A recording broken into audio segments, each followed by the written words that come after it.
kemajuan-kemajuan di era digital, teknologi yang dimanfaatkan untuk kemajuan atau kemudahan hidup manusia. Nah, sekarang di era digital ini ya, ada dua generasi ya, generasi yang memang lahir di era digital ya. Jadi sudah mulai lahir, procot itu sudah kenal digital. Waktu belum lahir pun mungkin sudah mengenal era digital itu ya. Waktu ANC mungkin ya, waktu ANC itu sudah dilakukan pemeriksaan dengan memanfaatkan kemajuan teknologi digital. Nah, ini adalah anak-anak yang memang generasi di era digital. Sedangkan orang tuanya ya, kalau orang tuanya ini ya seangkatan saya ini ya, ini bukan generasi digital. Ini adalah generasi migran. Jadi dulunya belum ada, nah sekarang tapi mau tidak mau harus menghadapi itu. Ya, ini adalah dua generasi yang berbeda yang saat ini sama-sama ada di lingkungan kita.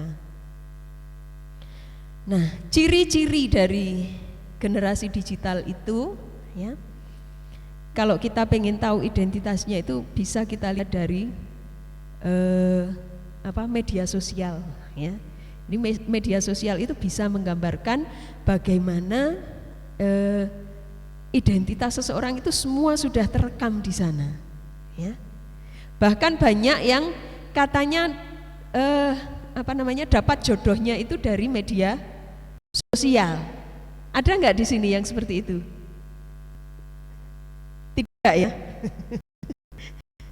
Nah, kemudian generasi ini juga memiliki privasi yang berbeda dengan generasi sebelumnya. Ya. Dia tidak ingin banyak aturan. Ya. Dia lebih suka segala sesuatunya secara terbuka. Ya. Sekarang ini kan sudah habis pemilu ya. Kemarin sebelum pemilu itu kan banyak sekali media sosial ya, yang sudah dengan terang-terangan itu saling mengejek, saling mencela. Yang sebenarnya itu kalau kita dulu ya, orang-orang generasi yang sebelumnya itu merasa kok risih gitu ya, hal-hal seperti itu kok disampaikan. Ini bedanya. Kemudian kebebasan untuk berekspresi juga berbeda. Anak-anak ini ingin diakui, dia ya sudah ini adalah saya ya seperti ini. Kemudian untuk proses belajarnya juga membutuhkan waktu yang lebih singkat. Jadi kalau anak TK saja dikasih HP itu dia sudah bisa mengoperasikan sendiri. Dia mau apa saja sudah bisa. Jadi untuk mempelajari itu tidak memerlukan banyak, berbeda dengan generasi yang migran tadi. Ya. Generasi yang migran ini semua laporan ya, misalnya kalau di rumah sakit itu semuanya sudah pakai digital, tetapi harus belajar dulu. Nah, dalam belajar ya yang banyak ya sering lupa, terus tanya lagi ke adik-adiknya yang junior. Nah, ini baru ingat lagi. Tapi kalau anak yang generasi digital itu dia cepat ya, menangkap informasi untuk belajar itu cepat. Ya.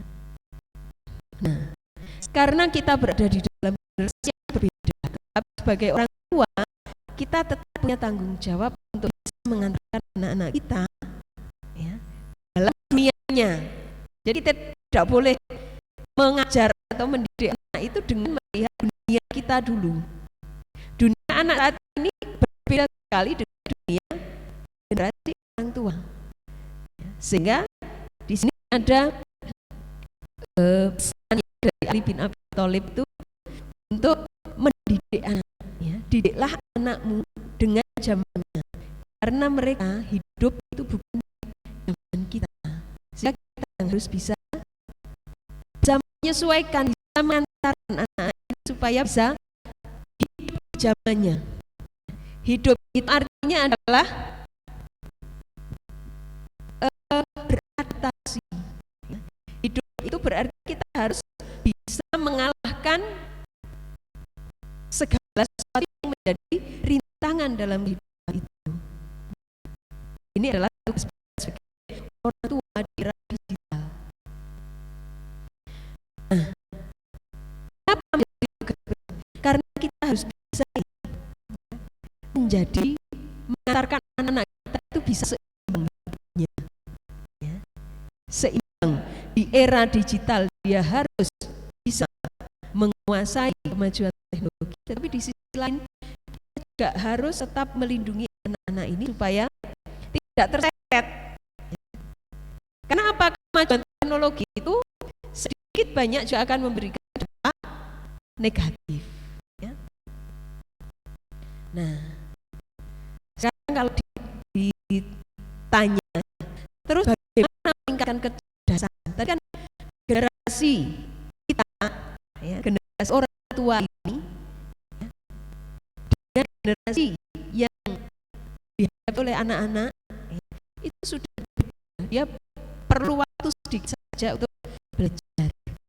Nah, untuk bisa mencapai kecerdasan ini, ya, yang dikatakan cerdas itu adalah seseorang yang memiliki kemampuan, ya, untuk berpikir, memahami atau mengerti sesuatu, memiliki kacamata pikiran dan sempurna pertumbuhan tubuhnya. Ini adalah definisi menurut kamus besar bahasa Indonesia. Nah, bagaimana kalau menurut para ahli? Para ahli punya definisi tentang kecerdasan.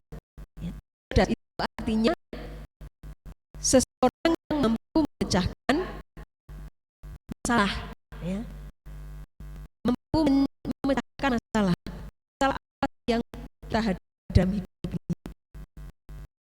Ada masalah enggak dalam kehidupan kita? Ada yang tidak pernah menghadapi masalah? Sepertinya setiap hari ada masalah, ya. Mulai bangun tidur, ya. Bangun tidur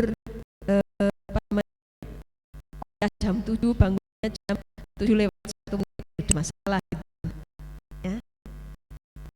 Bangunnya lagi, ya, waduh, baju yang mau dipakai belum disetrika, itu juga masalah. Nah, bagaimana kita bisa menjadi orang cerdas? Maka kita harus bisa menyelesaikan masalah. Masalah tidak usah bicara, ya. Masalah itu akan mengikuti kehidupan kita. Kalau kita tidak mau mendapatkan masalah, ya sudah, jangan hidup. Gitu, ya. Kalau tidak mau mengikuti masalah, ya jangan hidup. Karena hidup itu memang penuh masalah. Mulai lahir saja, bayi baru lahir itu sudah membawa masalah, ya. Dia harus melewati jalan lahir, ya. Jalan lahirnya ditutup, dan dia harus bisa memecahkan itu, ya.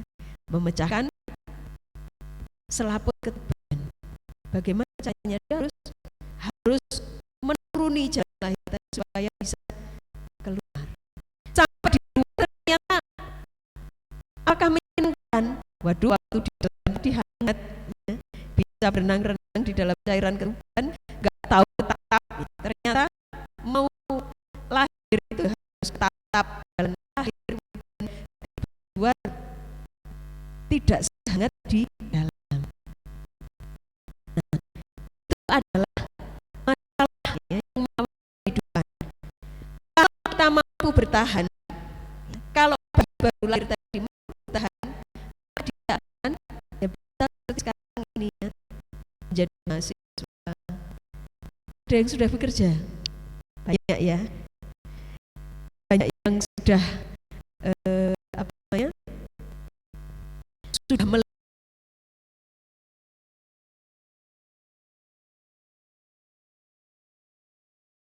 melewati banyak ujian. Itu adalah kehidupan. Nah, kapan kita mau dikatakan cerdas? Ya, ketika kita bisa menyelesaikan masalah kita, itu kita sudah memanfaatkan kecerdasan yang kita punya. Kemudian definisi yang kedua, kecerdasan itu juga didefinisikan sebagai kemampuan beradaptasi, ya. Beradaptasi menyesuaikan dengan lingkungan ini, ya. Jadi proses ini sebenarnya juga terkait dengan yang awal tadi, menyelesaikan masalah. Ketika bayi baru lahir menghadapi dunia, ya, dunia ekstraordinari yang bayi ini harus mampu beradaptasi, ya, bagaimana mempertahankan diri, ya, supaya dia bisa tetap hidup. Tubuh itu akan mengalami atau menjalani proses untuk bisa mempertahankan kehangatan, ya, proses untuk mengurangi energi yang dikeluarkan. Ini adalah juga bagian dari kecerdasan. Jadi kalau sampai saat ini kita masih percaya bahwa kita ini adalah orang-orang yang cerdas, yang mampu menyelesaikan masalah, yang mampu beradaptasi. Jadi boleh nggak putus asa? Tidak boleh, ya. Putus asa itu bagian dari kecerdasan, ya. Visi yang ketiga adalah, ya, kecerdasan itu adalah proses belajar, ya. Proses belajar yang harus dijalankan, ya, berdasarkan pengalaman yang oleh sebelumnya. Kita gunakan untuk mengambil keputusan, untuk beradaptasi, ya. Ini adalah kecerdasan. Nah, ada lagi tokoh yang menjelaskan tentang kecerdasan. Kecerdasan itu tidak hanya satu yang dimiliki oleh orang manusia. Kecerdasan itu sifatnya majmuk, ya, multiple intelligence, ya, kecerdasan majmuk. Ada 8 kecerdasan yang dimiliki oleh manusia, dan itu akan menjadi bekal manusia untuk bisa tetap dalam hidup tadi. Ya, dia punya nilai, ya, dari ke-8 kecerdasan yang dimiliki. Nah, tokohnya adalah Peter, ya. Ini 8 kecerdasan. Kecerdasan yang berkaitan dengan body kinetic, berkaitan dengan gerak, ya. Sehingga ada orang-orang yang dengan kecerdasan ini dia bisa menjadi atlet senam, ya. Dia bisa menjadi atlet olahraga yang belum tentu orang lain bisa melakukan itu. Kemudian ada kecerdasan musikal, ya. Kecerdasan yang berkaitan dengan musik, ya. Kemudian interpersonal, ya. Interpersonal ini adalah kecerdasan yang berkaitan dengan hubungan antar manusia. Jadi ada orang-orang tertentu itu kalau apapun yang dia lakukan itu rasanya enak, ya. Kita mendengar itu selalu, oh iya, kok benar ya, gitu, ya. Nah, ini adalah interpersonal. Ada kecerdasan verbal, ya. Kecerdasan dalam berbicara, linguistik. Kemudian kecerdasan logikal, ya.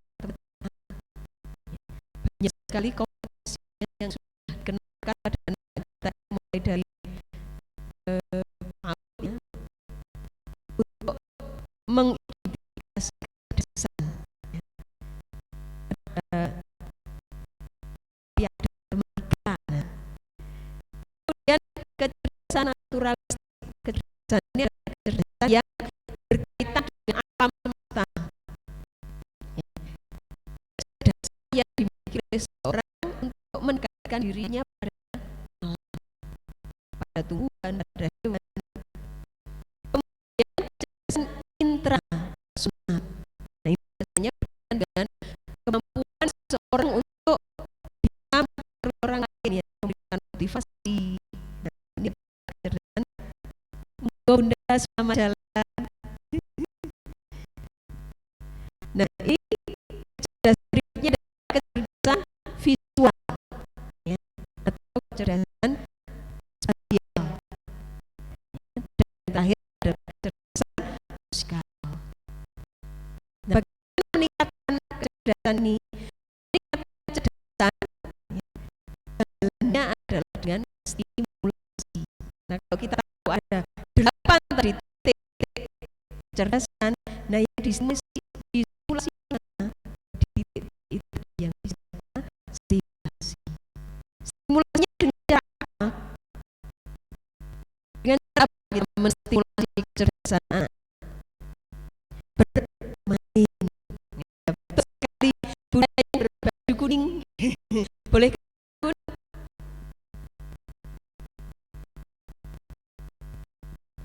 Ibu Fitayani dari Puskesmas Ponorogo Selatan, ya. Tepuk tangan untuk Ibu. Ya. Jadi benar sekali, stimulasi itu bisa dilakukan dengan bermain. Jadi mereka bermain supaya kita jadi orang yang cerdas. Nah, ini adalah dunia anak, ya. Dunia yang harus dijalani oleh anak. Jadi kalau ada anak yang dilarang bermain, itu sama dengan orang dewasa dilarang bekerja. Senang tidak kalau dilarang untuk bekerja? Sudah di rumah saja, tidak gaji, tidak dapat ya. Nah, anak juga begitu, sudah di rumah saja bermain, ya, tidak mau. Karena bermain itu adalah dunianya anak, ya. Saat bermain, seorang anak akan mendapatkan kesempatan untuk bisa mengeksplorasi dirinya, mengeksplorasi lingkungan, bisa melakukan aktivitas fisik, bisa mengembangkan kemampuan bersosialisasi, itu semuanya dengan bermain. Ya. Nah, ini fungsinya banyak sekali. Kalau ketika bermain nggak ada yang bertengkar, ada banyak sering. Nah, anak yang bertengkar itu biasanya kalau bermain, ya, atau merasa dijangi oleh temannya. Kalau bermain, ya, waduh, kok kalah. Nah, ini dia tidak menang, karena dia harus menang. Ini sebenarnya adalah melatih anak untuk mempunyai tujuan. Ya. Jadi dia itu punya tujuannya apa? Menang. Ketika dia kalah, dia akan merasa kecewa. Wajar tidak? Wajar. Nah, peran orang tua adalah mengelola perasaan itu. Ya. Bagaimana mengelola anak yang kalah tadi supaya tetap percaya diri, dia tetap mau melakukan aktivitas itu, ya, tetap juga realistis bahwa ada orang lain yang bisa mengalahkan dia. Jadi kalau dia mau mengalahkan, ya harus ada usaha yang lebih. Tapi kalau orang tua sudah aman anak bermain, orang tua sudah melakukan aktivitasnya sendiri, ini yang berada tidak kita sadari, itu anak sudah mendapatkan kesempatan tapi untuk mengelola tadi, ya. Bagaimana mengelola hasil bermainnya tadi itu yang kita tangani, ya. Sehingga itu ada berdampak juga anak. Misalnya ada anak yang waktunya itu suka senang menangan, ya, nggak mau dilakukan oleh temannya. Nah, karakter itu akan dibawa sampai dewasa, ya, itu kan bentuk. Jadi bermain yang saat ini bukan kalah saat ini, itu akan menjadi bagian dari kepribadian seorang setelah dia dewasa. Jadi kalau sudah tua ini ada yang bertengkar, nah, dilihat dulu pengalaman bermainnya seperti apa, gitu ya. Pernah nggak ada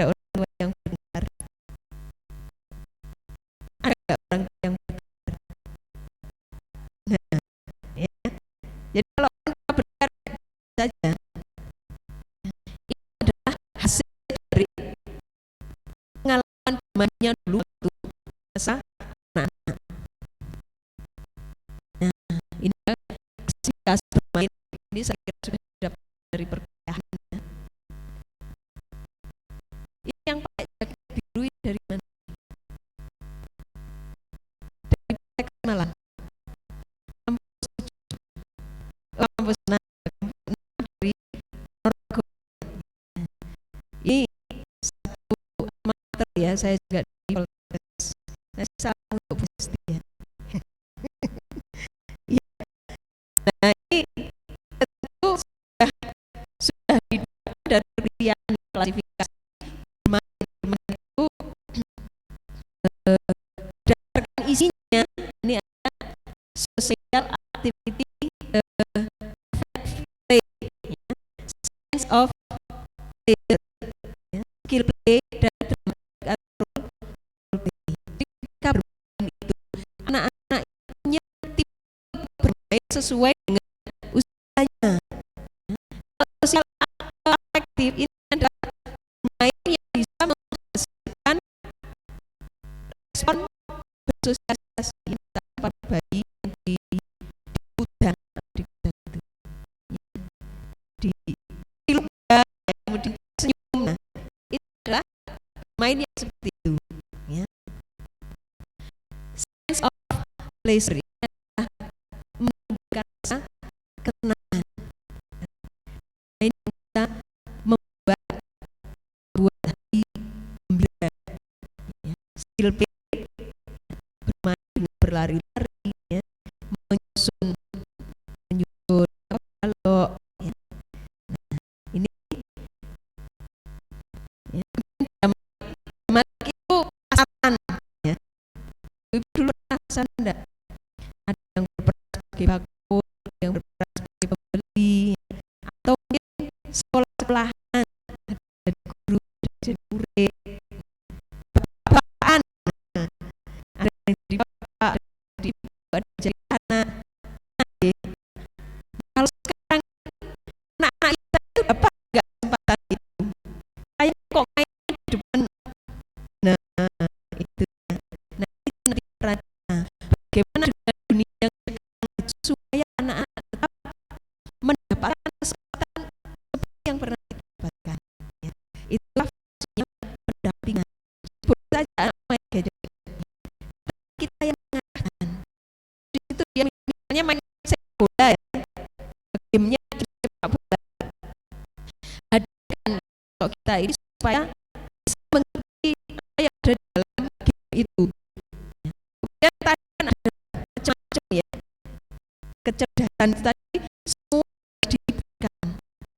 Jadi namanya sepak bola kan hanya ada proses lari, melihat hanya melihat visual saja di tim jangan.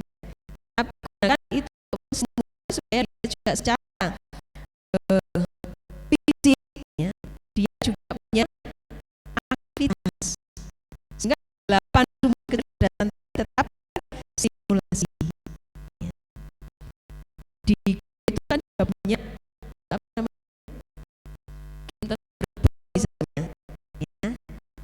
Nah itu juga boleh ini sebagai